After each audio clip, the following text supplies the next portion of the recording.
Let's talk injury updates real quick, and then we'll get to some questions here. A lot of injury updates from Dave Roberts in Detroit today. 4 big ones. Let's start with the best news. Yoshinobu Yamamoto has started to play catch this week, a key first step in his recovery from a strained rotator cuff. Jack Harris, Fabian Ardaya, among others, were the one that got this quote from Dave Roberts. But look, this is a guy, Anthony, that I've said I wasn't convinced is going to come back. I'm still not convinced he's going to come back. I made sure to tweet, this is great news. It doesn't mean a whole lot other than it's better than he hasn't started his throwing progression yet, Sure. right? Like, you can't come back to pitch until you start a throwing progression. So good news for the Dodgers as we're talking about all of these starting pitchers who are injured, guys we want them to go get.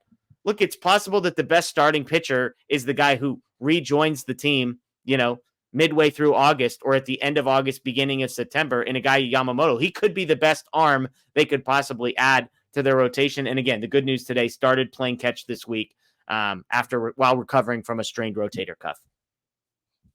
Yeah, I agree. And I think it's very possible the Dodgers get up to the deadline and go, we'll take maybe a middling sort of reliever who we think can help and another platoon type of bat. Yep. And leave the rotation alone. And they're going to have to sell it as, we got these guys coming back. We believe that they're going to come back. We believe Bobby Miller's going to fix what is wrong with him. And we're going to be fine. And we're going to go into, August and September and possibly October with a rotation that makes other teams envious. That's going to have to be how they PR this thing and sell it. But telling people now, don't be surprised if that's what ends up happening. They may just rely on what they got and hope these guys come back. Because like I know I just said, for me, this is me talking as a fan. The price is going to be high, but it's something that you have to be willing to pay considering the position that you put your organization in. And also like the way they develop prospects is, feels like they're just always going to be there with their player development. But they might not see it that way. And I can also see it from that side. And if they say, you know what, we know Yosh is coming back. We believe Clayton is going to give us something here. And we're going to be able to add Dustin May to the bullpen. Right. They have all these things that they can line up. And like I said, Bobby Miller and yada, yada. Then that may be what the spoonful of medicine that they shove down everybody's throats, whether you like it or not. And they might be right about it. It's not the sexy move, but they might be right about it. Yeah, it's possible. It's definitely in play. Clayton Kershaw, by the way, appearing with Oklahoma City finally. I'm still pissed at him for not showing up in Reno while I was there, scratching his start. But I did see a picture tweeted out of him in Oklahoma City in the dugout. So good to see that. Good to see kind of him getting that step back in motion and hopefully an appearance there with the Oklahoma City Baseball Club. A couple more injury updates. Joe Kelly will rejoin the team after the All-Star break. Hasn't had the smoothest recovery rehab appearance down in AAA. I think he had 3 walks in a third of an inning the other night, then came back, got 1 batter the next day just to kind of get him the back-to-back, but he's expected to rejoin the team after the All-Star break. Brusdar Graaterol, I believe, was added to the Complex League roster. He's nearing a rehab assignment, could be back by the end of the month, was the report. Again, this is today, so you're telling me Brusdar Graaterol could be back in the next 3 weeks? That's shocking to me based on everything we've gotten up until this point, but we're talking about a bullpen tonight where Michael Peterson's the guy who comes in the 8th, and Vanasco's the guy who is going to get the 10th, 11th, and 12th if it ever got that far. To be able to replace those 2 guys with Joe Kelly, Brusdar Graaterol type names, super encouraging. Yeah. I would be shocked if 3 weeks is a little. No, come on, Anthony. You're not telling me that Dave Roberts is being optimistic and or lying about the timeline here.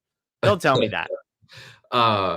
But I mean, he'd be a welcome addition for sure. Yeah. I mean, they need all they can get at this point. I said it a few weeks ago, I think, that I really thought like a high leverage bullpen piece would do this team well. And maybe they think it's going to be Dustin May and Brusdar Graaterol. I don't know. But we talk about the pitching and we talked about Arozarena and Robert and, just sort of who's on that wish list. I really do think that they don't have to hit like a they don't have to hit on a blockbuster kind of deal to make themselves better. Yeah. Like, I really don't think so. It'd be great, and it would satisfy the fan base, and, it would do all those great PR kinds of things. Um, but this is still one of the better teams in baseball. I around 500 since May, and that's hot garbage. I get it.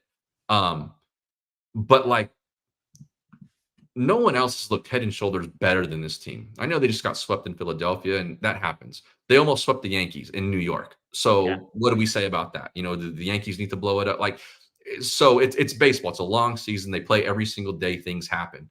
Um, I think if they can solidify the bottom of that order a little bit, solidify maybe some depth a little bit, Yeah. they're gonna be okay. But I mean, here's the part that's going to be the hardest is you're going to have to take. There's got to be a level of trust. I'm not saying you have to have this. I'm just saying what's going to be expected of us as fans is a trust level with the front office that, depending on how the next 3 weeks plays out, they know more than we do where guys are at injury wise. They know far more than me whether or not Yamamoto is likely or not likely to come back. They know more about Dustin May. They know more about Brusdar Graaterol and Max Muncy and all these guys. And so, to your point, they might look at it and say, hey, we actually believe with like 90% certainty that 4 of these 6 impact guys are going to be back and playing meaningful, ready to contribute. And these are the type of massive, like Mookie Betts, Max Muncy, Yamamoto, whoever. Like 4 of these 6 guys are going to be back. And if that's the case, then maybe to your point, they say, we don't need to pay 200 cents on the dollar to go get a starting pitcher or 200 cents on the dollar to go get a center fielder, because all the rest of these pieces, it's going to be enough. Now, I know that's not going to be satisfying. I'm going to be honest. I won't be satisfied because none of us, they haven't earned the right to be trusted when it comes to guys coming back from injuries and that kind of thing. It's just a matter of, I think that's how it's going to play out with the trade deadline is there's got to be some part of it where it's like, hey, they know more than we do about what the cost is and who's coming back and who's not going to come back. And, whether or not they end up earning that right to be trusted remains to be seen. If I had to guess, and I have to put some money on the table right now, it would be that come August 1st, we're having a show where we're trying to calm everybody down and say, look, okay, let's just see what happens now. Yeah. Because I don't think they land the blockbuster kind of deal that's going to make everybody throw their hands up in the air and celebrate. Yeah. I think it's going to be too costly. Yeah. And I look, as a fan, I just said it. I hope they do it. Really, no prospects are untouchable, in my opinion, considering the position that they're in, and the sort of the win now mode that they put themselves into. Yeah.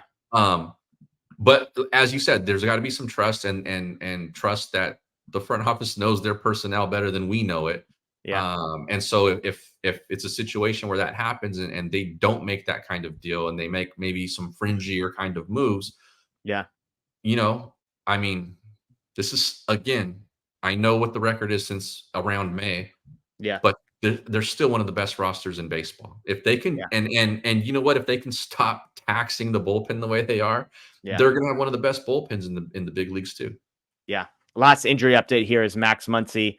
Not good news here from Muncy. Still not swinging a bat. Likely won't return until August. At least August was the quote from Dave Roberts. Again, this is a rehab that has been up and down and up and down. And he's coming back. He's not coming back. He's swinging. He's not swinging. And so that's a big one. Look, if you want to talk about that 500 record, it pretty much perfectly coincides with when Max Muncy went out of the lineup. I don't think Max Muncy's the most important guy, but I'm just saying clearly he's an important piece, lengthening the lineup. He was playing good defense down at third base as well. So good news on Yamamoto, Kelly, and Graterol. Bad news on Max Muncy. Those are the injury updates. Let's go ahead.